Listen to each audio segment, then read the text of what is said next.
दोस्तों आज हम लोग जिस स्टॉक की बात करने वाले हैं उसका नाम है Torrent power limited. Company power generation sector में काम करती है और चार्ट पर ये अपने लाइफ टाइम हाई के करीब ट्रेड कर रहा है और इन दिनों इस स्टॉक में वॉल्यूम भी काफी ज्यादा देखे जा रहे हैं। तो दोस्तों इसके चार्ट की एनालिसिस हम आगे वीडियो में करने वाले हैं। अभी चल के हम पहले इसकी फंडामेंटल एनालिसिस देख लेते हैं। तो जैसा कि आपको पता है दोस्तों, कंपनी का नाम है टोरेंट पावर लिमिटेड। आज ये इंट्राडे में लगभग 3.5% तक तेज था और इसका जो करंट मार्केट प्राइस है वो 1199 रुपए चल रहा है। इसकी जो मार्केट का वैल्यू है वह 57,436 करोड़ की है। स्टॉक P31 का है। ROC काफी बेहतरीन 18.3% एंड ROE 19.6% का है, जो कि ये भी काफी अच्छी बात है। इसके पिछले एक साल के हाई लो की बात करेंगे तो 484 रुपए का इसने लो लगाया था और 1288 रुपए का इसका हाई था। कंपनी के बारे में बता दूं दोस्तों तो टोरेंट पावर एक leading integrated power utility company है जो कि power generation, transmission and distribution में एक लीडिंग हिस्सा रखती है। इसका जो मेन काम है वो गुजरात, महाराष्ट्र, यूपी एंड कर्नाटका में है। ये टोरेंट पावर ग्रुप की कंपनी है जिसका presence pharmaceutical, power and city gas distribution के बिजनेस में है। दोस्तों ये इसका लाइफ टाइम चार्ट है और जैसा कि आप देख पा रहे हैं, देखा जाए तो पिछले 10 सालों में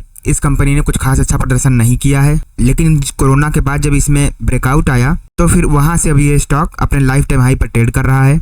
इसके प्रोज एंड कॉन्स की बात करें तो कंपनी का जो डिविडेंड है ये अपने इन्वेस्टरों को काफी अच्छा डिविडेंड देता है। इसके कॉन्स की बात करें तो स्टॉक 4.86 टाइम्स बुक वैल्यू पर ट्रेड कर रहा है और पिछले 3 सालों में इसका जो ROE है वो 13.9% के नीचे ही रहा है। दोस्तों हम इसके पेयर कंपैरिजन की बात करें तो जैसा कि आपको पता है ये company power generation and supply industry में काम करती है, जिसमें आपका NTPC हुआ, अडानी ग्रीन हुआ, power grid corporation, Adani power, Tata power, Adani energy, NHPC जैसी एक से बढ़कर एक कंपनियां इसी सेक्टर में काम करती हैं। टोरेंट पावर के अगर हम क्वार्टरली रिजल्ट्स की बात करें तो इसका जो सेल्स ग्रोथ है वो दिसंबर 2020 में 2,953 करोड़ का था, दिसंबर 2021 में 3,767 करोड़, दिसंबर 2022 में 6,443 करोड़ और दिसंबर 2023 में 6,366 करोड़ का है। वहीं पर नेट प्रॉफिट की बात करें तो जहां 322 करोड़ का प्रॉफिट था दिसंबर 2020 में, दिसंबर 2021 में 369 करोड़ का प्रॉफिट, दिसंबर 2022 में 695 करोड़ का प्रॉफिट और दिसंबर 2023 में घटकर 374 करोड़ का प्रॉफिट है। वहीं पर अगर हम इसके लॉन्ग टर्म प्रॉफिट लॉस की बात करें तो इसका जो सेल्स ग्रोथ है वो मार्च 2012 में 7,906 करोड़ का था, मार्च 2015 में 10,643 करोड़, मार्च 2016 में 11,680 करोड़, मार्च 2018 में 11,512 करोड़, मार्च 2021 में 12,173 करोड़ और अगर करंट में बात करें तो कुल 26,692 करोड़ का है।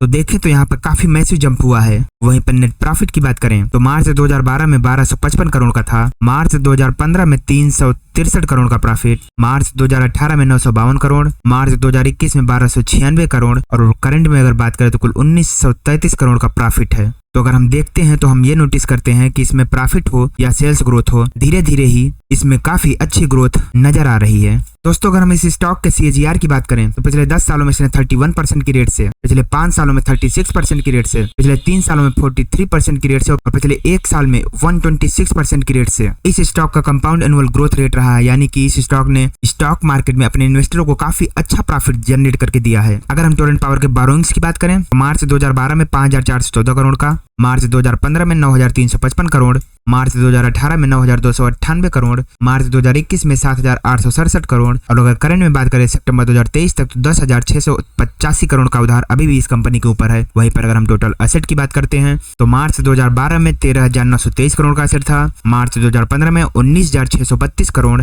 मार्च 2018 में 22,589 करोड़, मार्च 2021 में 23,514 करोड़ और अगर करंट में बात करें सितंबर 2023 में तो 31,994 करोड़ का एसेट इस कंपनी के पास अभी भी है। दोस्तों अगर हम इसके शेयर होल्डिंग पैटर्न की बात करते हैं तो प्रमोटर्स की हिस्सेदारी मार्च 2021 में 53.57% पर थी, जो दिसंबर 2023 में 53.56% हो गई है। यानी कि देखें तो न के बराबर ही प्रमोटर्स ने अपनी हिस्सेदारी कम करी है। FIIs की बात करें तो FIIs का स्टेक जहां मार्च 2021 में 8.45% पर था वहां से घटकर 6.13% हो चुका है। DIIs की बात करें तो जहां 18.77% पर थे, इन्होंने अपना पोजीशन और बढ़ा के 21.62% कर दिया है और गवर्नमेंट का स्टेक जहां 1.47% पर था, गवर्नमेंट जो कि त्यो बनी हुई है 1.47% पर ही और पब्लिक की बात करें तो 17.75% से घटकर 17.23% हो चुकी है। तो देखें तो प्रमोटर्स मेजॉरिटी में है, 53% से ऊपर हैं और अगर FIIs अपना माल बेच रहे हैं तो DIIs इसको खरीद भी रहे हैं, तो जो कि अच्छी बात है। दोस्तों हम टोरेंट पावर की फॉरेंसिक एनालिसिस कर लेते हैं। तो इसका जो capex versus ROC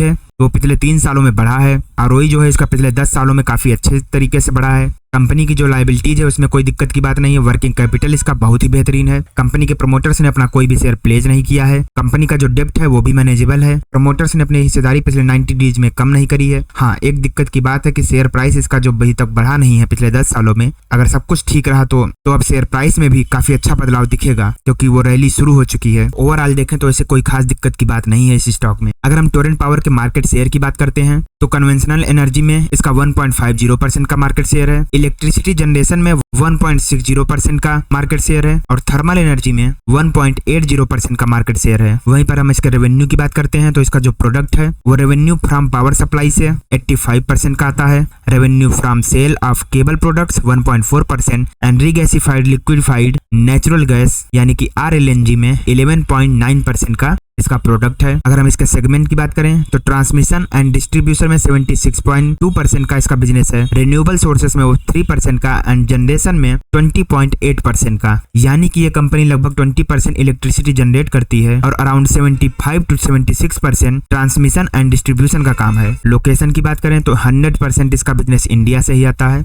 and operating profit की बात करें तो ट्रांसमिशन एंड डिस्ट्रीब्यूशन से इसका 63.9% का प्रॉफिट जनरेट होता है। पावर जनरेशन से 19.9% का एंड रिन्यूएबल सोर्सेज से 16.2% का प्रॉफिट जनरेट होता है। इसके कैपेसिटी की बात करें तो थर्मल पावर में इसका 72.3% का, विंड पावर से 21.5% एंड सोलर से 6.2% का बिजनेस होता है। एसेट की बात करें तो ट्रांसमिशन एंड डिस्ट्रीब्यूशन में ही इसका 63% का एसेट है। Renewable sources 23%, power generation 13.6% and 0.4% others. तो दोस्तों हम वापस से इसके चार्ट को देखते हैं। तो जैसा कि आप देख पा रहे हैं इसमें जो रैली आई थी वो 2009-2010 के आसपास इसमें रैली आई थी और उसके बाद उसका जो हाई इसने ब्रेक किया वो इसने किया 2021 में। यानी कि देखा जाए तो 10 से 11 साल इस कंपनी ने अपने इन्वेस्टरों को कोई भी रिटर्न नहीं दिया। लेकिन अगर ये 10 साल इसने कंसोलिडेट किया है तो इसका जो ब्रेकआउट दिया है वहां से इसने जो रैली शुरू की है वो अब अनस्टॉपेबल है। तो पिछले 10 सालों वालों का तो नहीं पता, लेकिन 2021 के बाद जिसने इन्वेस्ट किया वो अब इसी शेयर में मजे उठा रहा है।